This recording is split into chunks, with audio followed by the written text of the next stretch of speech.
keep having this one recurring thought as we go into May. Forget sell May and go away. Can't just Powell go away? When we think about what we're going to be dealing with over the next, not just in the May meeting, but June, July, September, November, here's the problem that we have.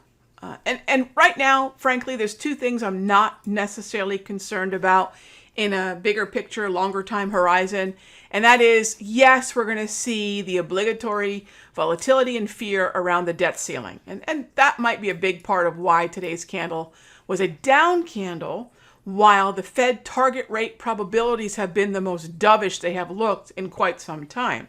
So I cannot say that as the target rate probability started to imply a more aggressive potential Fed pivot, meaning sooner, clearly that's not going to send equities lower. It's not as if we've had a disappointing earnings season either, because if you think about the fact that we have well over half of the S&P companies already having reported and over 3/4 of them beat earnings estimates, again, why are we heading lower? Debt ceiling possibly. Bigger picture, where does the movement lower land us? And this is where going into tomorrow, now this would be very aggressive, but this is where going into tomorrow, I want to know where the daily price movement range is sitting. And that might be a really good zone to fade by any kind of Powell hawkishness. Let's not forget that this is the guy on March 7, day one of the Humphrey Hawkins testimony, 2-3 days before the regional bank crisis hit the you-know-what. He came in surprisingly hawkish. The Fed Fund futures factored in nearly a percentage point higher target rate probability, closing in on 6% as opposed to the 5 to 5.25 peak that we're expecting now. So this is all Fed Fund futures. Now, what I'm thinking about is, how do I want to position on a daily time frame for a slightly longer term time horizon? And that would be a time horizon perhaps of a couple of days. So how does that play out? Well, one of the trades we put on was a long position in bonds off a very similar rate like I'm talking about at the moment. And this is just kind of to give you an idea of what I'm looking at. This might take 1 day. This might take 2 days. That's the time horizon window we are living in today. So I buy in the white zone and I take profit on the way and then to the yellow zone.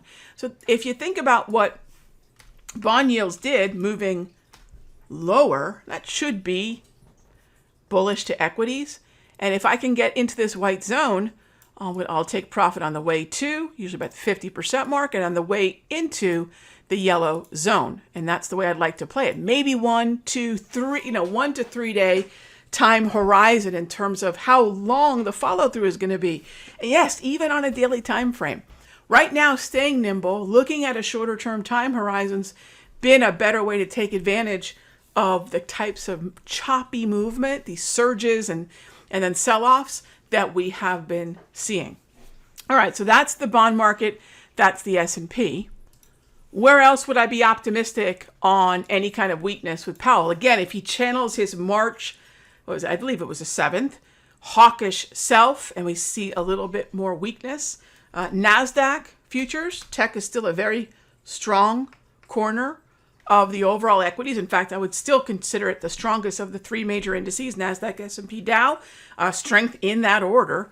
I would also keep an eye on healthcare, which continues to be the strongest corner of the Dow and the S&P. This is another long position that we've been in, taking advantage of movement down into the daily price movement range, taking profit as we get halfway through, and then I'm looking for another opportunity in the yellow zone. So that's the way we've been managing probably the strongest corner of the Dow and the S&P, the weighting of healthcare within those. So this is in many ways a proxy for the S&P, and this continues to see a lot of strength as we roll from Q1 to Q2. You want to look at a benefactor of sector rotation, you're looking right at it.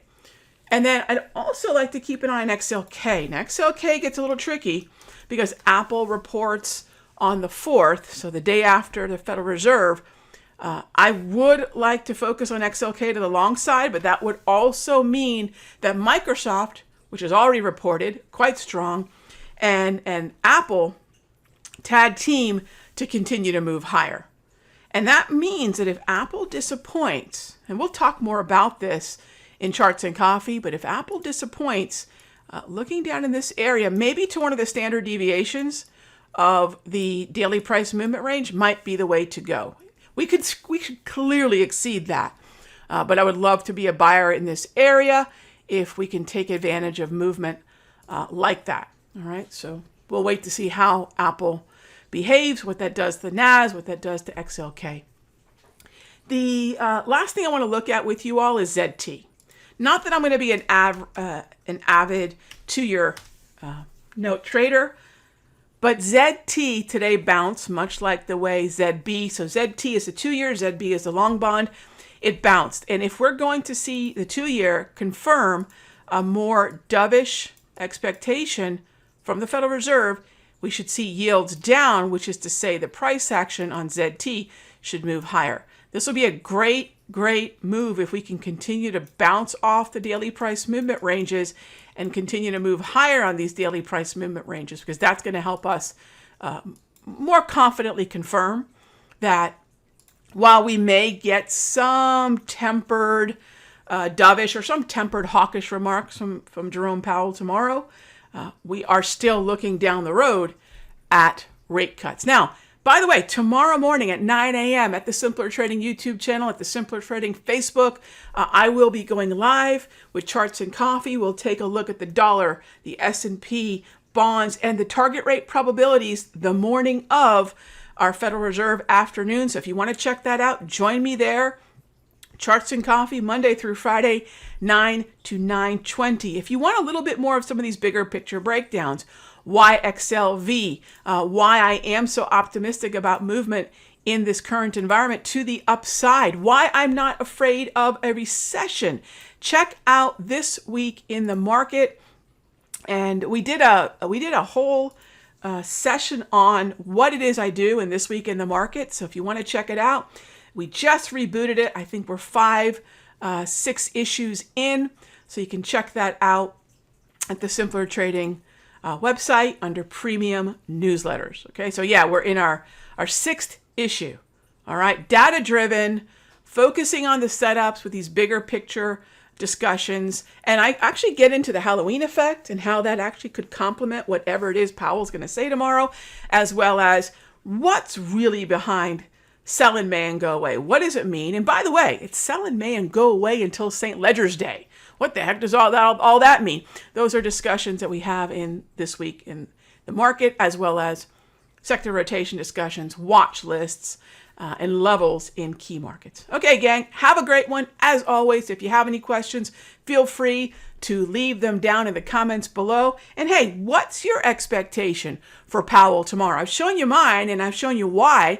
I'm looking for a Powell to either defy the extreme dovishness, but ultimately he will succumb to what is being factored into November, which is by then we will have rate cuts. So this is what I've got, and this is why. Tell me what you've got setting up for tomorrow. I'll see you tomorrow in Charts and Coffee. Hey traders, Raghee from Simpler Trading. Thank you so much for watching this video. Be sure to leave a like and a comment below. And remember, subscribe and click the bell icon so you'll get notified of the next update. And when you're ready to join me for live trading, be sure to head on over to simplertrading.com. I'll see you in the next update.